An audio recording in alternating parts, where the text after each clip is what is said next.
So we have 4 fabulous readers tonight. I'm very much looking forward to it. Our first reader. Another classic New Jersey bard, says Allen Ginsberg of Eliot Katz. We would move to add another crucial active body in the struggle to speak out, to keep building movements for progressive social change. Katz is the author of 3 books: Unlocking the Excerpts from Coffee House Press, Les voleurs au travail, Thieves at Work, from the Parisian Messidor Press in French translation, and Space and Other Poems for Love, Laughs, and Social Transformation from Northern Lights. Katz has co-edited a number of collections mixing poetry and activism, including most recently the Beat Bush issue of Long Shot Literary Journal.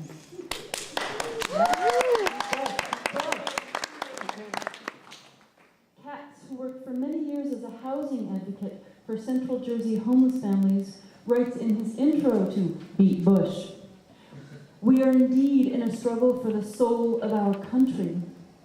We are in a struggle," he continues, "for civil liberties, civil rights, affordable housing, the need for living wage jobs and corporate accountability, women's rights, gay rights, education and health care, the environment, war and peace, the hope for more honest communication and a more imaginative world view, the desire to recall and extend America's most democratic traditions. It is up to us, artists and activists, to speak out, and that is what Katz is doing in his totally engaged political poetry. And in the battle for ideas, Katz also reminds us that we are doing our best to love each other in this imperfect world. Please welcome Eliot Katz.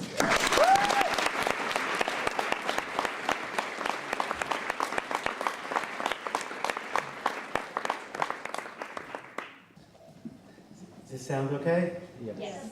Great. It's great to be here. Thank you again to Lisa and to Anne for inviting me. The last time I read at Naropa was 22 years ago as part of a young poet's midnight reading during the Jack Kerouac Festival. So it's nice to come back here as I think the oldest poet for the night, for tonight anyway. I'm going to read all new poems, well, new since the last time I read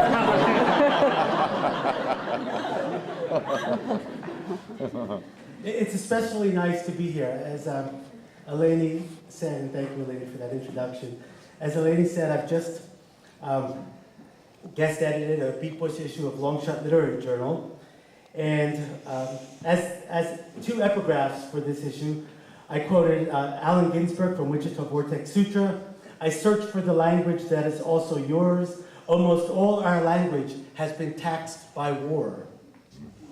And also from Adrienne Rich's poem, An Atlas of the Difficult World, "A patriot is one who wrestles for the soul of her country." So I do think we're in a struggle for the soul of our country right now, and it's nice to see Naropa so energetically engaged in that struggle. And thank you for allowing me to be part of that. So I'm going to start off with a poem from Unlocking the Exit. I'm going to actually read a mix of poems from my book, Unlocking the Exits from Coffee House Press, and then some newer work. First poem is also in a small collection I helped finish that Allen Ginsberg was compiling called Poems for the Nation. This is a very short poem called Oklahoma City. I wonder where a Gulf War vet might get the ridiculous idea that you could solve all your problems with bombs.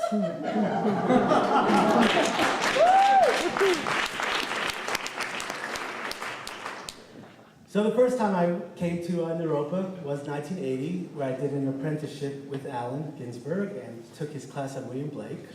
And Allen remained a teacher and friend for the next 17 years of his life. And it's been a real pleasure for me to be able to come back and to be able to teach Allen here at Naropa, Allen's work. And we focused a lot on Howell and on some of his other poems and the way Allen made such memorable poetry out of social content as well as other content. My partner Vivian, who I'm thankful is here this week with me, worked summers as a fire tower watcher in the Canadian Rockies on top of a mountain surrounded by about 1 million acres of forest. And she actually has a terrific new chapbook with poems about that experience called Breathing Nose Mountain. The next 2 poems I'm going to read are from my trips to visit her. What we don't see. Look at those trees. There are millions of them. Where the cat treads lightly, whatever we don't see is there. A helicopter whirls overhead, we are not alone. Strong winds coerce the leaves into speaking politely. In forests like these, the unseen future flourishes. Millions of species remain undiscovered. Time has its way of dealing with warriors. The trees are doubly upset with the news in the papers. This moment of life is safe from their weapons. Even the radio ends up talking in whispers. Your skin wakes my skin like 1 million tiny fingers.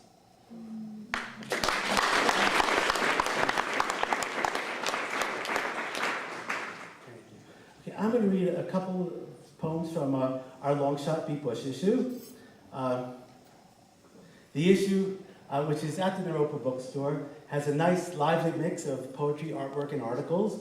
Some focus squarely on the Bush administration and its policies, and others focus either directly or indirectly on a whole host of issues that we hope will be more effectively addressed by a better president. These are a couple addressing the Iraq War. The cakewalk. The cakewalk has become a bit sticky. Some Iraqis have turned their daisies into rifles and hand grenades. Seems many don't like tyrant Saddam, nor foreign invaders dropping cruise missiles and cluster bombs. In Basra, the water supply has been cut off, and we are seeing the possibility of humanitarian disaster. War should never have been viewed as a late-night poker game initiated by those too zealous to send their own kids into urban combat. It'll take millions of patriots and internationalists, truthfully the same folks, to throw the lunatics out the White House. Until then, we are facing more weekends from hell, as well more spring days filled with thousands marching down Broadway for a democratic peace. This is one of the 2 oldest stories on the planet, both originating here. Let the battle for ideas replace those young corpses growing cold under desert moons.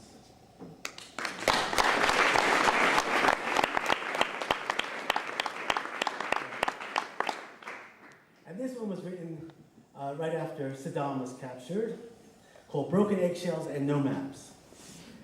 They have captured Saddam in the bottom of a spider hole, unshaven and sedated, broken eggshells and poetry books littering his lair. On the TV news networks, they are pretending it no longer makes sense to have taken an anti-war position, as if the capture of Saddam can bring back 10,000 lives, can cure the broken eye sockets, can eliminate the uranium cancer threat, can put the torn pages back into the international law books. It's a good thing one more tyrannical leader is behind bars, but now it's unknown whether the violence will slow or grow. Perhaps more Iraqis eager to resist the occupation, knowing the risk of Saddam climbing back on his throne has ceased, which turned out to be the right choice, or the choice that happened. Or maybe the Americans will be more widely loved. I think it's unlikely, but maybe the next elected body will request being made the 51st state. It's really unknown. There are no maps made for this part of the new century. The monuments are being shaped, but no one can agree on the best material to fill the mold.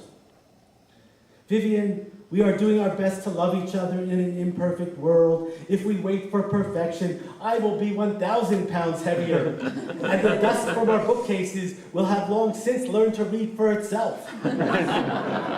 So we go ahead and try to improve our own government, get one that will not suck up the healthcare, welfare, housing, world hunger and clean water money into a vacuum pump of tax cuts and pulse-emitting, flesh-burning weapons that won't work or should never be used.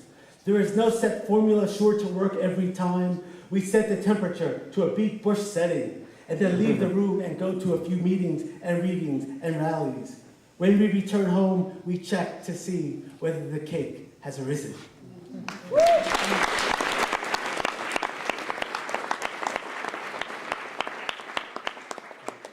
I'm going to end with two more from Unlocking the Exits. This one is slightly longer, but this is, I'm going to read just a few sections from a long poem in here called Liberation Recalled. It's sort of an attempt to carry on the modernist long poem tradition of Mira Rukeyser's Book of the Dead, William Carlos Williams' Spring and All, Pound, H.D., Langston Hughes, Montage of the Dream Deferred.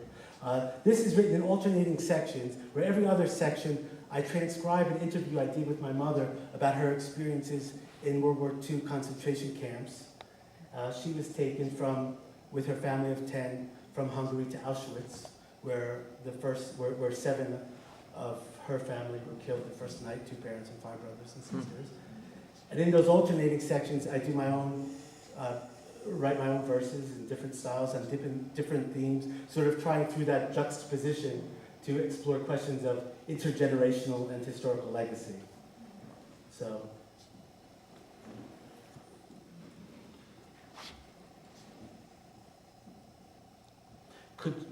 could you tell who were the SS and who were Hungarians?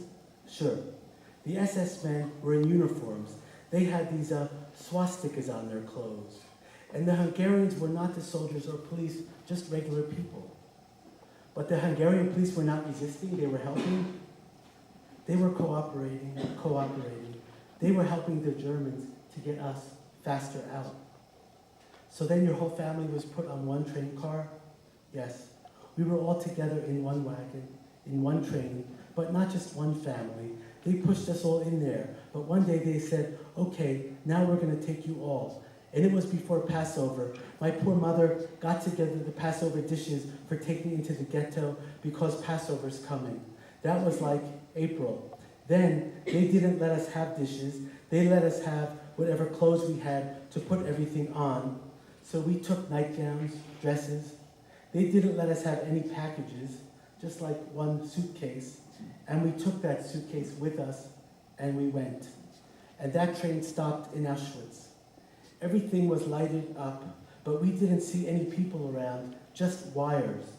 The whole thing was wired around, and we saw these chimneys. That was the crematorium. And the light was on. We didn't know what the hell was going on, and when we came off the trains, then the SS men were there. They put the men and the boys on one side, and the women and children, the girls, on another side. And my mother had 3 little girls, the babies. So I went there to help her pick up the little girl, helping with my sister. The SS men took away my sister, dropped her to my mother. And they took my other 2 sisters and myself in one spot because we were older, so we could go to work. And the other kids went on the one side, and they went all right away in the crematorium. In the midst of early American modernism, 35,000 workers were killed and over 700,000 injured in 1914's industrial accidents. That year, more than 100 socialists elected local office by pure products of Oklahoma. The Brooklyn Eagle fired Helen Keller after she self-declared socialist, pointing out her physical limitations as if deafness and blindness entered her life as bodily defense against ideological transformation. In 1919, Seattle workers sustained a citywide strike non-violently, about which Anise wrote in Labor's paper, "The businessmen don't understand that sort of weapon. It is your smile that is upsetting the reliance on artillery, brother." In 1932, the Bonus Army came to D.C. employing early Depression era payment of World War I bonuses that were already pledged. 20,000 vets were smacked back by MacArthur, Eisenhower, and Patton, the best military minds the U.S. could muster against its own. Since then, wars have been fought, wars have been stopped. MLK's birthday declared a holiday, his radical democratic legacy quietly ignored. Developing world materials and misery prop up the Western wardrobe. Yet laughter and music and poetry become more internationalized than ever. Despair, desire, sorrow, hope, stenotopic, eurytopic, old stories witnessed in new ways.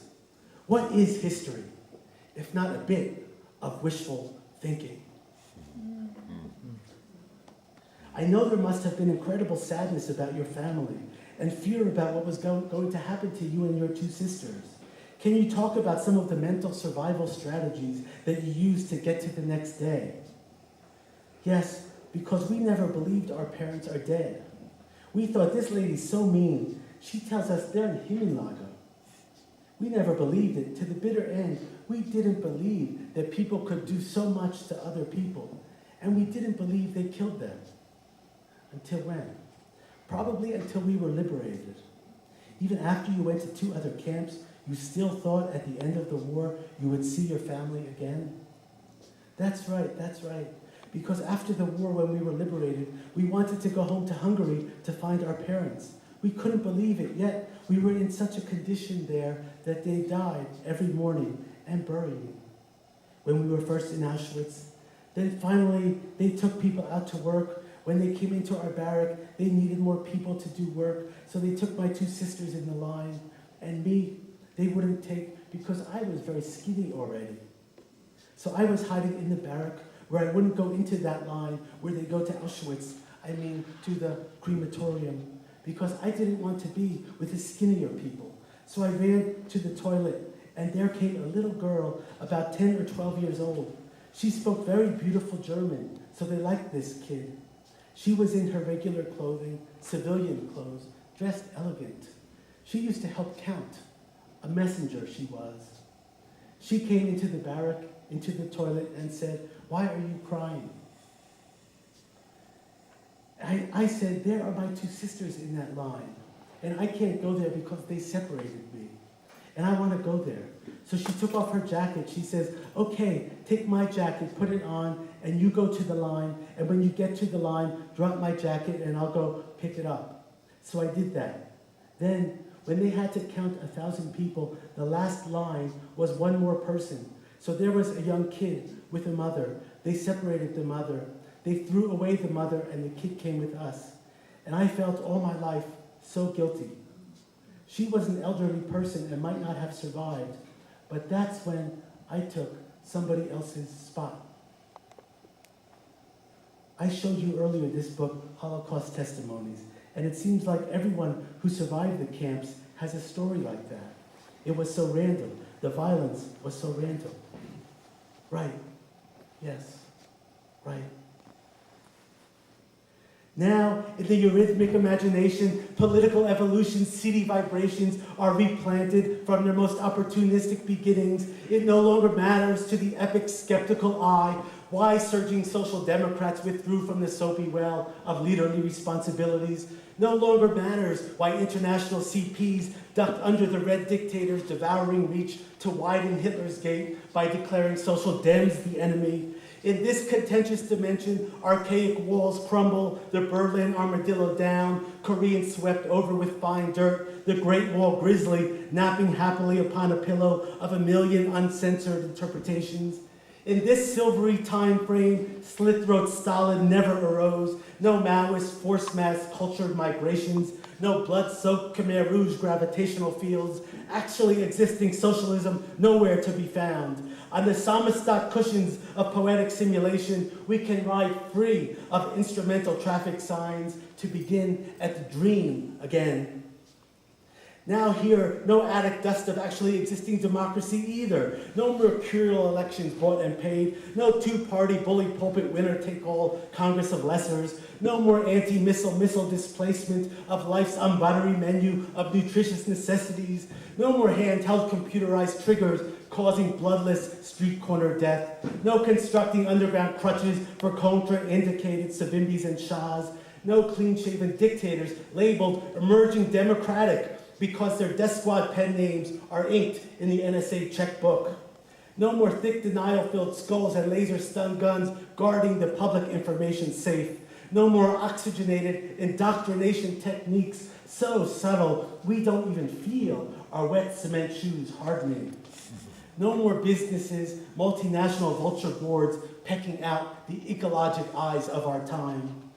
Now, the terrifying transoceanic Cold War monster is once more unborn. Sophie Scholl, student co-founder of White Rose Resistance, awaiting the Nazi firing squad, exclaimed with diamond defiance, "What we have written and said is in the minds of you all, but you lack the courage to say it aloud." A common Holocaust survivor's refractive refrain: to understand, you have to go through it. Yet you can never understand, yet you must understand. The multiple contradictions and cataclysmic voices are unresolvable. Memory's radical eyes never sleep. A century after slavery declared dead, slaves still lie awake with imperishable nightmares below deck. American Indians still see brothers and sisters falling along the trail of slaughtered tears. Oven smoke still stings the open eye. Personal illustrations of bone-thin survival spread compassion's catenated shadows that both heal and amplify the elastic ache of family loss. The simplest integers don't add up. Carnage is advanced technology and heartless roots difficult to comprehend. One likes to think everyone has moral nuggets at their deepest core. These 4 nighttime headache remedies for the next century: recall, speak up, raise consciousness, and organize movements to send the world toward an international egalitarian democracy with respect for ecology and every single human on the planet. That's cool, Doc. That's cool, Doc. Exactly what now?